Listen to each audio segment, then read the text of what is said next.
কাঁচা আম দিয়েও যে এত মজার জুস বানানো যায়, এইটা তোমরা না দেখলে বিশ্বাসই করতে পারবে না। আর খেতে এত বেশি মজার হয়, একবার খেলে কিন্তু বারবার খেতে ইচ্ছা করে। একদম কলিজা ঠান্ডা করা মজাদার জুস। তো চলো জুসটা বানানো দেখাই। প্রথমে কিন্তু এখানে আমি খোসা ছাড়ানো আম নিয়েছি, মানে আমের খোসা ছাড়িয়ে নিয়েছি। এখানে আমি মাত্র 2টা বড় সাইজের আমের খোসা ছাড়িয়ে ছোট ছোট টুকরো করে কেটে নিয়েছি। আর নিয়েছি এখানে আমি ধনিয়া পাতা আর পুদিনা পাতা।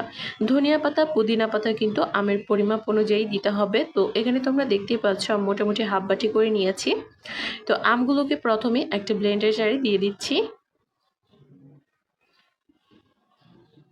হাতের কাছে যদি ধনিয়া পাতা অথবা পুদিনা পাতা দুইটার একটা না থাকে সেক্ষেত্রে স্কিপ করতে পারো, তবে দুইটা একসঙ্গে দিলে কিন্তু খেতে বেশ ভালো লাগে। তো প্রথমে আমি এখানে দিয়ে দিলাম পুদিনা পাতা।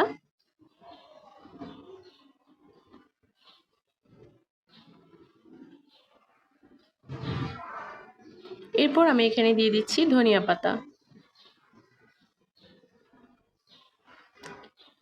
স্বাদটা একটু বাড়ানোর জন্য এখানে আমি চাট মশলা দিয়ে দিলাম 1 চা চামচ পরিমাণে, বিট লবণ দিয়ে দিলাম 1 চা চামচ পরিমাণে, আর সঙ্গে দিয়ে দিলাম লবণ হাফ চা চামচের একটু বেশি। সঙ্গে দিয়ে দিচ্ছি 1/4 কাপ পরিমাণে চিনি। লঙ্কার গুঁড়ো দিয়ে দিচ্ছি 1/4 চা চামচ। আর দিয়ে দিচ্ছি এখানে আইস কিউব।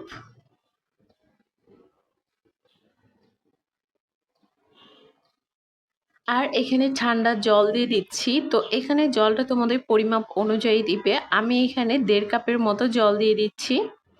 পরবর্তীতে কিন্তু আরও কিছুটা পরিমাণে জল অ্যাড করে খুব ভালোভাবে জুসটাকে একটু পাতলা করে নিব।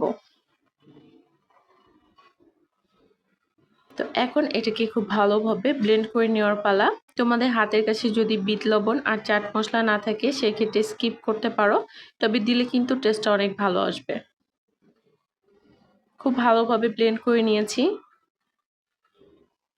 দেখো একদম ঘন হয়েছে। তো তোমরা চাইলে কিন্তু এরকম ঘন অবস্থায়ও খেতে পারো, আবার চাইলে একটু পাতলা করে নিতে পারো। এখন আমি তোমাদেরকে একটু সার্ভ করে দেখাচ্ছি। তো প্রথমেই এই গ্লাসের মধ্যে আমি দিয়ে দিলাম আইস কিউব, আর ওপর থেকে জুসটা দিয়ে দিচ্ছি। বিশ্বাস করো এত বেশি মজার হয় এই জুসটা, একবার খেলে বারবার খেতে ইচ্ছা করবে। ছোট থেকে বড় সবাই অনেক বেশি পছন্দ করবে। আমার ছেলেকে একবার বানিয়ে খাওয়ার পরে কিন্তু বারবার বায়না করছে শুধু এই জুস খাবে। প্রতিদিনই ওকে আমার এই জুসটা বানিয়ে দিতে হবে, এতটাই মজার হয়। বিশ্বাস না হলে একবার তোমরা এভাবে বানিয়ে ট্রাই করে দেখতে পারো। তারপর আমাকে কমেন্ট করে জানাবে আসলে এই জুসটা কেমন লাগলো। আর ভিডিওটা কে কোথায় থেকে দেখছে অবশ্যই কমেন্ট করে জানাবে। আর চ্যানেলটি সাবস্ক্রাইব করে পাশেই থাকবে। আজকের মতো এখানেই বিদায় নিচ্ছি।